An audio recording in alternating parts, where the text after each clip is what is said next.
Salute. How y'all doing? My name is DerrickWilliams. Black people in this country have always had a problem or have been very skeptical of the medical establishment.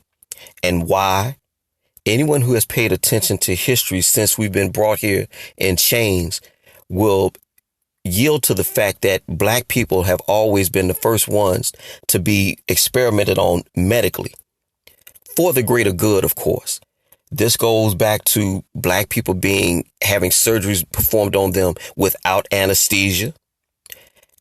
And even the one of the most wicked experiments in modern history, the Tuskegee experiment, where our government knowingly gave rural Alabama citizens syphilis to study the effects of this disease, never told the men, never told the women or the children that they had.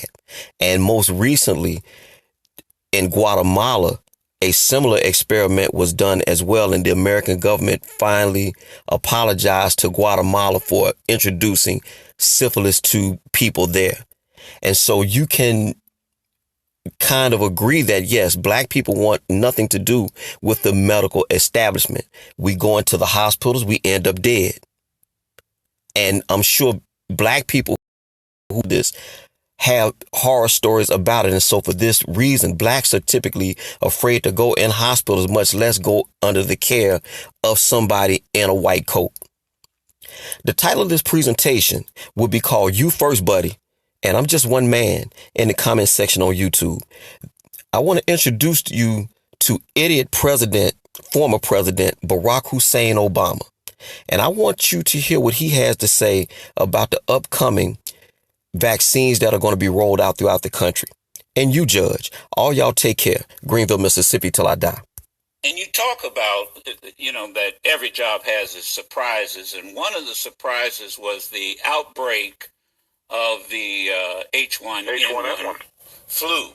And right. you write in the book how you were familiar with it. It scared you, as you said, it scared you to death because you were familiar with the Spanish flu epidemic. And you write in detail what you had to do with the World Health Organization, the Center of Disease Control. It's a two-part question. One, were you vaccinated when it came time for the H1N1 flu, the virus? And part two, a lot of discussion on my show about particularly whether African Americans, because you know our history with medical experimentation, would you take the vaccine for COVID-19?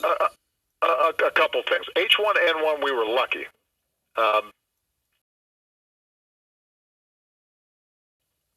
And it turned out not to be as deadly as we thought it was. I'm still very proud of all the work we did around it. And it actually laid the foundation for us creating a pandemic playbook that helped us deal with Ebola when that came up. And that, by the way, we gave a whole blueprint to the Trump administration in terms of how they should deal with this and early warning systems, et cetera, that they completely ignored. So we did not end up having a widespread vaccination program for H1N1 just because we were able to stop it relatively early. In terms of COVID now, yes. Obviously, at the end of the day, one of the great things about having Joe Biden and Kamala Harris back in charge, on January 20th, is they will also then put scientists and medical experts in charge. And people like Anthony Fauci, who I know and I've worked with, I trust completely. So if Anthony Fauci tells me this vaccine is safe, and can vaccinate, immunize you from getting COVID, absolutely, I'm going to take it. And I understand, historically, everything dating back all the way to the Tuskegee experiments and so forth, why the African American community would have some skepticism. matter is that vaccines are why we don't have polio anymore. And they're the reason why we don't have a whole bunch of kids dying from measles and smallpox and diseases that used to decimate in entire populations and communities. So I think it is important for people to follow the guidelines that are. I anticipate that the vaccines will be first made available to people who are at highest risk.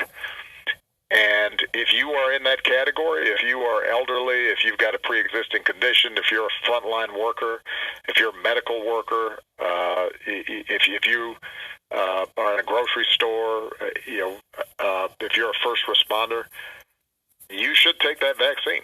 And I promise you that when it's then made for people who are less at risk, I will be taking it, and I may end up taking it on TV or having it filmed just so that people know.